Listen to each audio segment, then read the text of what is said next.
How to trace a curve, एक curve को कैसे बनाएंगे। तो मान लो कि आपका इक्वेशन डायग्राम का कुछ ऐसा होगा। मान लो ए एक्स क्यूब है, equation of coordinate a x cube plus b x square plus c x plus d, ऐसा कुछ है। ठीक है, तो आप क्या करोगे, डिफरेंशिएट करके देखोगे इक्वेशन को, जैसे अभी मैंने की थी सिर्फ फोर्स की इक्वेशन को डिफरेंशिएट किया था, d Y by D x check किया मैंने। तो डिफरेंशिएट करोगे तो क्या आएगा, 3 ax² प्लस 2 bx प्लस 3, ये आ गया जी।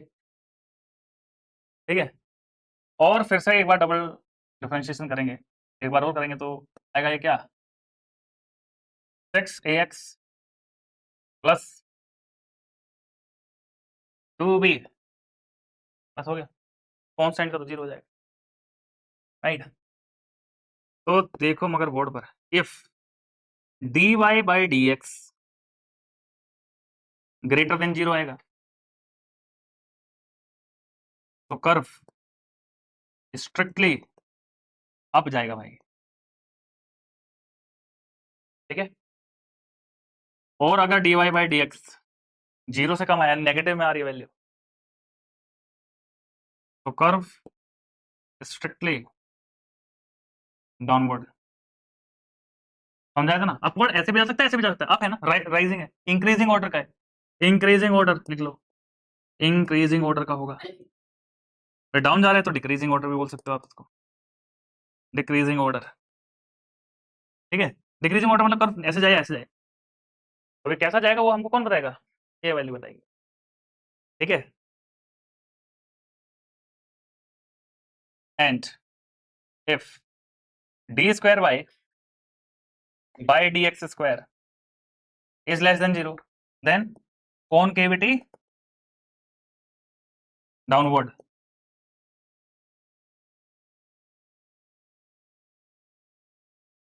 By D x square is positive greater than zero, then कॉनकेविटी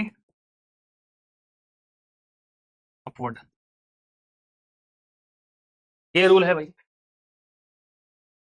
तो इसको शॉर्ट में हम कैसे लिख सकते हैं, एक नोट बना के लिख लेना साइड में।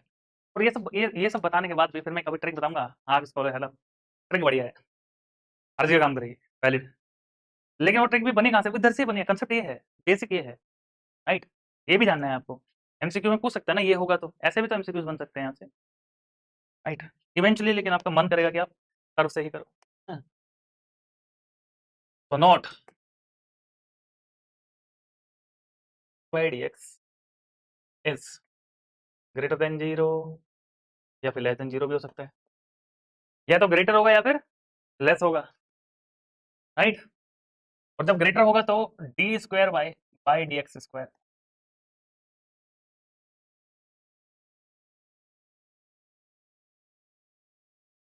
नॉट इक्वल टू, तो D square by D x square क्या हो सकता है, ग्रेटर देन जीरो भी आ सकता है, लेस देन जीरो भी आ सकता है, क्या आ सकता है, ग्रेटर देन जीरो भी आ सकता है और लेस देन जीरो भी आ सकता है। तो यही चार मैक्सिमम केस बन सकते हैं आपके। ठीक है, तो अगर d Y by D x zero से ज्यादा आते हैं तो क्या होता है, अपवर्ड है, यानी इंक्रीजिंग ऑर्डर का है, राइट। तो यहाँ पे लिखेंगे इंक्रीजिंग विद कॉनकेविटी अप की डाउन, अपवर्ड, है कि नहीं। D Y by D x greater than zero है तो क्या होगा, इंक्रीजिंग और डिक्रीजिंग। ऊपर स्पेलिंग थोड़ी मिस्टेक हो गई है तो अंडरस्टूड कर लेना, इंक्रीजिंग, इंक्रीजिंग विद कॉनकेविटी कैसी होगी, ये तो जीरो से कम हो रहा है तो डाउनवर्ड। ठीक है, सिमिलरली यहाँ पे d Y by D x slope zero से कम है, नेगेटिव है, तो कैसा ऑर्डर का होगा, डिक्रीजिंग विद कॉनकेविटी क्या होगी, कॉनकेविटी ये तो जीरो से ज्यादा आ रहा था तो ये अपवर्ड हो गया। और लास्ट केस डिक्रीजिंग ऑर्डर का है, विद कॉनकेविटी डाउनवर्ड। कंक्लूजन ये निकला,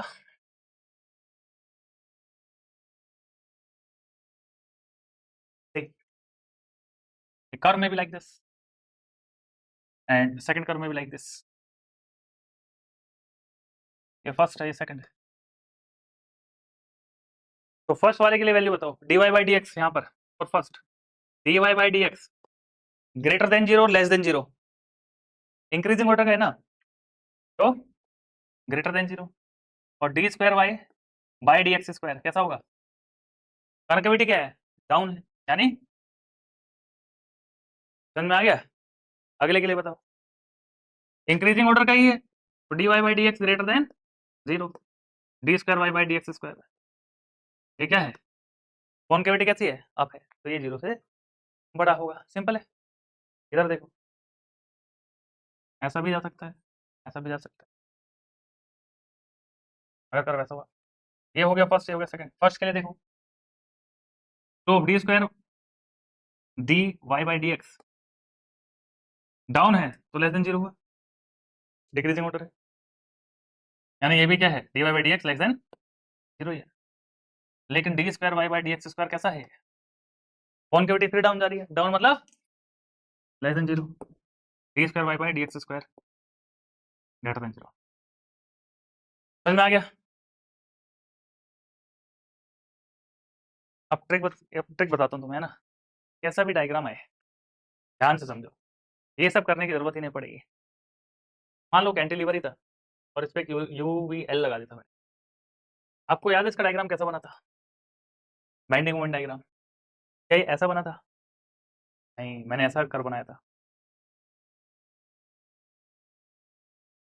ठीक है, यानी कि मैं देखता हूँ कॉन्केविटी नहीं कन्वेक्सिटी देख लेता हूँ मैं, तो शॉर्टकट मेथड लगाने के लिए, ट्रिक लगाने के लिए कॉन्वेक्सिटी, मैं कॉन्वेक्सिटी पे ध्यान देता हूँ कैसा होगा, इसमें कॉन्वेक्सिटी डाउन है, इसमें कॉन्वेक्सिटी अप है, ठीक है। तो जब भी मैं ऐसे कैलकुलेशन कर रहा हूँ तो मैं किस पे चढ़ रहा हूँ, पहाड़ पे चढ़ रहा हूँ ना, यानी रेट ऑफ लोडिंग क्या हो रहा है, इंक्रीजिंग ऑर्डर का है, ठीक है। तो जब भी rate of loading increasing order का होगा मेरा कॉन्वेक्सिटी अपवर्ड ही रहेगा, ये लॉजिक है, ये शॉर्टकट मेथड है, और ये हर जगह अप्लाई हो जाएगा, ठीक है। तो instead of all this thing better है ट्रिक लगाओ, है कि नहीं। एक बच्चा बोला कि सर अगर मेरा डायग्राम मान लो कि ऐसा हो गया सर, एक बार इंक्रीजिंग है, एक बार पार्ट चढ़ रहा हूँ, एक बार उतर भी तो रहा हूँ, ठीक है। तो मैंने क्या बोला है भाई, ये हुआ शेरफोर्ड डायग्राम, कैसा बनेगा, पैराबोलिक बनेगा ना। अगर मैं इधर से बनाता, बात को सुनना गौर से अभी, अगर मैं राइट से लेफ्ट जाता तो ये सपोर्ट रिएक्शन, ये इधर सिमेट्रिकल लोडिंग है तो हाफ हाफ होगा, यानी बराबर होगी हाइट। अब मुझे ज्वाइन करना है, अब मैं ज्वाइन कैसे करूँ, अब मैं इसको ऐसे करूँ तो भी मेरा सेंटर में नहीं आ रहा है, शेरफोर्ड जीरो होगा सेंटर में, और अगर मैं ऐसे मिलाऊं तो भी जीरो नहीं आ रहा है, आएगा ही नहीं, क्योंकि एक बार राइज था एक बार होता, ठीक है। एक्चुअली होना क्या चाहिए था, मैंने क्या बोला कि जब आप राइट टू लेफ्ट जा रहे हो और राइजिंग ऑर्डर का है, इंक्रीजिंग ऑर्डर का रेट ऑफ लोडिंग है, तो कन्वेक्सिटी अप रहेगी, तो यहाँ पे तो जीरो रहेगा, अप के साथ बनेगा ये, ठीक है, कन्वेक्सिटी अप है।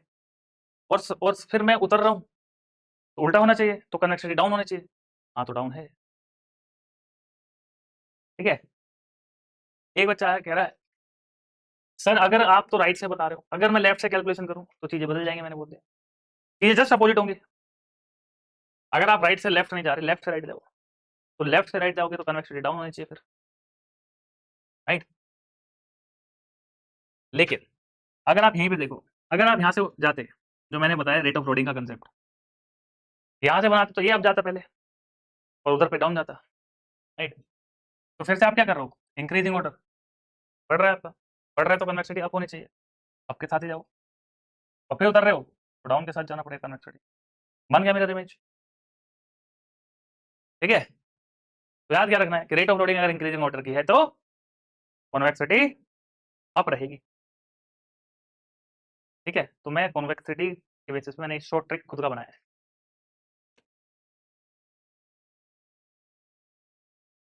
ये हाइट कितनी होगी, W by L into x.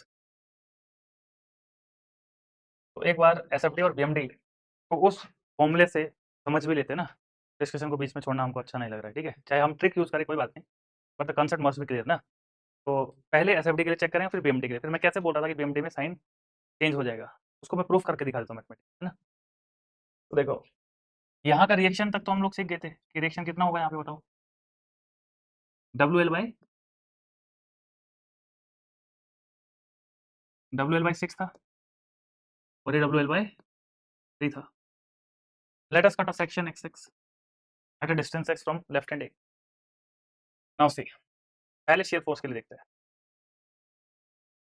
ठीक है। तो shear force के लिए shear force at any location x क्या हो जाएगा, WL/6, इसमें से माइनस करेंगे, half into base into height,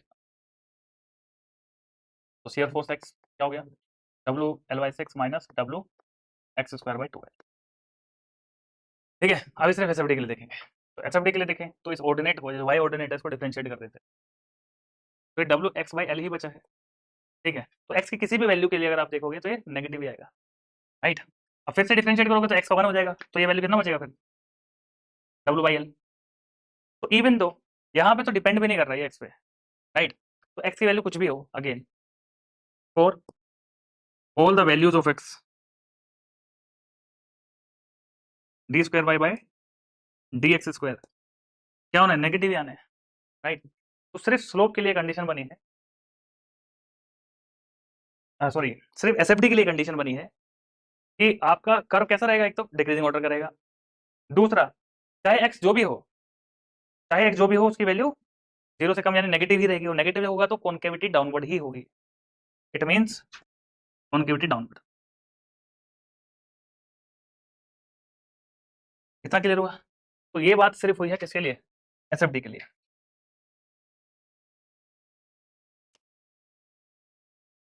ये WL/6, इसका डबल WL/3 है, और क्या बोल रहा है कि थ्रू आउट डिक्रीजिंग ऑर्डर रहेगा और कॉन्केविटी डाउनवर्ड रहेगी, ठीक है।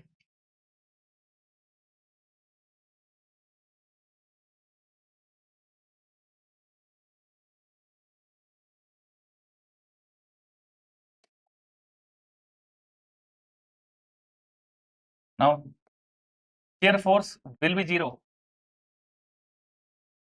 या लोकेशन ऑफ 0 शियर फोर्स निकालो, क्योंकि उसी पे बेंडिंग मोमेंट मैक्सिमम मिलेगा आपको, लोकेशन ऑफ 0 शियर फोर्स। तो लोकेशन ऑफ 0 शियर फोर्स के लिए क्या करेंगे, ये इक्वेशन 1 थी, यूजिंग इक्वेशन 1, तो WX²/2L will be equal to WL/6, इसको इधर पे ले जाएंगे प्लस हो जाएगा, W से W कैंसिल होगा, 2 1 2 2 3 6, L उधर चला जाएगा, तो x की वैल्यू क्या आएगी, L/√3 आ जाएगी। तो लोकेशन भी पता चल गई यहाँ से हमें कि L/√3 पर जाके इस एयरपोर्ट 0 होने वाला, ठीक है। अच्छा, नाउ अब बेंडिंग मोमेंट की बात करते हैं।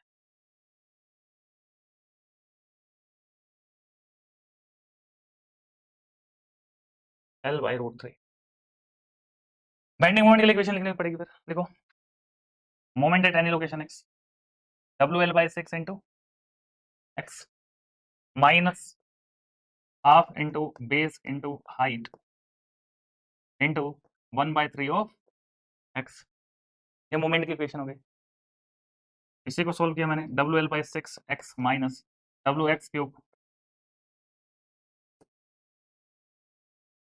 WX³, अरे भाई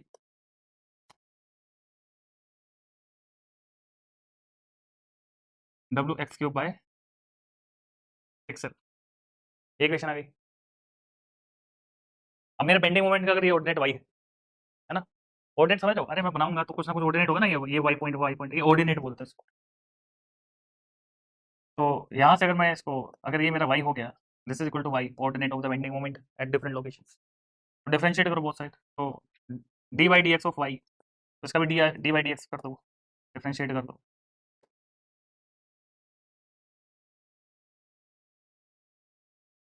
है ना, डिफरेंशिएटिंग बोथ साइड, तो dy/dx क्या बताएगा, बेंडिंग मोमेंट डायग्राम का जो कर्व होगा उसका ऑर्डर बताएगा, इंक्रीजिंग होगा कि डिक्रीजिंग ऑर्डर का होगा, ठीक है। तो डिफरेंशिएट करोगे तो क्या मिलेगा यहाँ से, इसका डिफरेंशिएशन क्या हो जाएगा, WL/6 माइनस WX², 3 आगे जाएगा और 3 नीचे में 6 है तो 12, ठीक है। तो dy/dx की वैल्यू कितनी मिल रही है, अब ये पॉजिटिव है या negative, how to know that, if you putting this value, अगर आप यहाँ पे x की वैल्यू L/√3 से कम रखते हैं, राइट, तो कंडीशनल हो गया ये, राइट। अगर इफ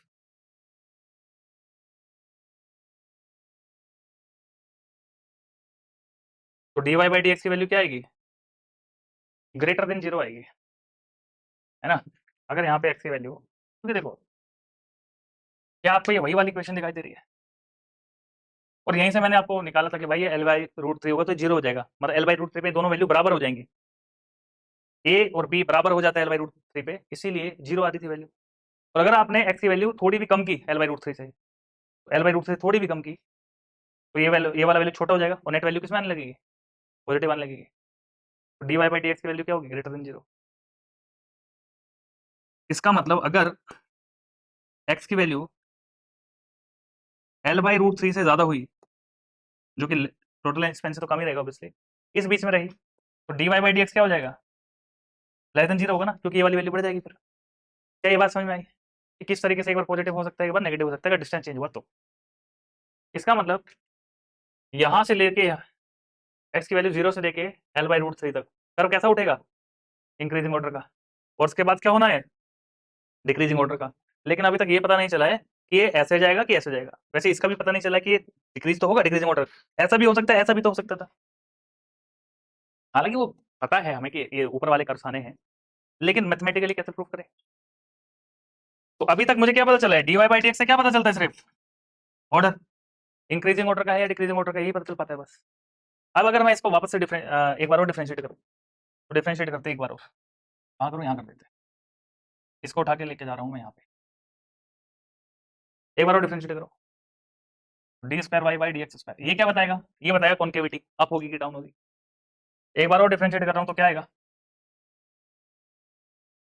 WL/, अच्छा ये तो 0 ही हो गया, कांस्टेंट था ना, कांस्टेंट हो गया 0, माइनस कितना है, W, 2 से 2 कैंसिल हो जाएगा, W/L × x आ रहा है भाई, ठीक है। यानी x की आप जो भी वैल्यू पुट करोगे, चाहे वो L/√3 से कम हो या ज्यादा, फर्क ही नहीं पड़ रहा है, for all the values of x ये आंसर नेगेटिव ही आने वाला है। That means it means d²y/dx² will be less than 0 for all the values of x, for all the values of x, x की सारी वैल्यू के लिए less than 0 होगा। Less than 0 मतलब कॉन्केविटी डाउनवर्ड ही होगी भाई, तो ठीक है। तो बेंडिंग मोमेंट डायग्राम देखो, L/√3 तक, 0 से L/√3 तक dy/dx कैसे रहना है, इंक्रीजिंग ऑर्डर का रहना है, इंक्रीजिंग ऑर्डर का होगा। और कनकेविटी कैसे रहेगी, कनकेविटी तो बोले डाउन है पूरा, तो डाउन करके इंक्रीजिंग ऑर्डर ऐसे जाएगा, यहाँ पे आके रुक गया मैं। उसके बाद अगर x वैल्यू L/√3 क्रॉस किया, तो dy/dx क्या हो गया, लेस देन 0 हो गया। तो इसके बियॉन्ड जाने से ऑर्डर क्या होगा, डिक्रीजिंग ऑर्डर होगा, कॉन्केविटी तो डाउन ही रखना है, फिर डिक्रीजिंग ऑर्डर आ गया, ऐसे करके कर बनाइए, पहले इंक्रीजिंग ऑर्डर फिर डिक्रीजिंग ऑर्डर, ठीक है। कॉन्केविटी थ्रू आउट ये बता रहा है d²y/dx², क्लियर हो गया अभी। तो किसी के लिए भी निकाल सकते हो आप इसी तरीके से, इक्वेशन लेनी है, शीयर फोर्स का डायग्राम देखोगे या बेंडिंग मोमेंट का डायग्राम देखोगे, तो इक्वेशन बनाओ, एक बार डिफरेंशिएट करो, dy/dx की वैल्यू अगर ग्रेटर देन 0 होगी तो इंक्रीजिंग ऑर्डर होगा, अदरवाइज डिक्रीजिंग ऑर्डर होगा। तो पहले ऑर्डर चेक कर लिया, उसके बाद फिर से डिफरेंशिएट कर दिया, अगर वैल्यू नेगेटिव आ रही है यानी कि लेस देन 0 आ रही है तो कॉन्केविटी डाउन रहेगी, अदरवाइज कॉन्केविटी अप रहेगी। ये लॉजिक था। अभी हो गया भाई क्रिस्टल क्लियर। तो यहाँ पे मैं लिख सकता हूँ, this is for dy/dx greater than 0 and d²y/dx² less than 0। लेकिन ये वाला कर्व क्या बता रहे हैं, dy/dx is less then 0, d²y/dx² is less then 0। ये तो बताया था कि सबके लिए 0 के नीचे ही है, नेगेटिव। और वैल्यू कितनी आई थी वो अलग बात है, 9√3, हाँ ये जो भी वैल्यू आएगी। कंसेप्ट समझे, कॉन्केविटी कन्वेक्सिटी। लेकिन बेटर क्या होगा एग्जाम में इंक्रीजिंग ऑर्डर है तो अपन कॉन्वेक्सिटी अपर रख लेंगे, जा रहा था यहाँ से, तो चुपचाप से कॉन्वेक्सिटी अपर रख के काम कर लेना था। एनीवे लेकिन हमें कंसेप्ट भी क्लियर होना चाहिए कि अगर हमें इस फॉर्म के एमसीक्यूज आए तो हम डरे ना उनसे। हमें अब पता है कि dy/dx का मतलब क्या होता है और डबल डेरिवेटिव का मतलब क्या होता है y का, ठीक है। Any other doubts related to this? No?